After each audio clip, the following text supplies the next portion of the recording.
Toliko mi je dosadno da ne znam šta ću. Kad izlazimo iz škole, nakrivim kapnu na levo oko i pobijem se sa trojicom, bar da me vide devojčice. Devojčice su smešna stvorenja, dugonoge, okrugle, pegave ili kratkovide, mnogo lažu i ogovaraju i pišu ljubavna pisma koja mi stave pod klupu. Meni je sve to dosadno, ipak sačuvam pisma, najlepše reči prepišem ako mi nekad zatreba, a od onog što ostane napravim papirne lađe, napravim slanike, žabe, ptice i bajagi se igram, a tako mi je dosadno. Dosadno mi je da porastem, da nosim tesne cipele i da se oženim. Oni koji porastu prvo se danima mrze, onda se danima svađaju. Jedino mi je žao moga tate.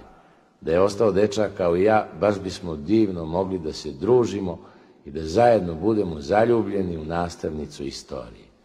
Sve ostalo mi je dosadno, toliko mi je dosadno da ne znam šta ću, nego nakrijem kapu na levo oko i pobijem se još sa trojicom, čak i kad nema devojčica.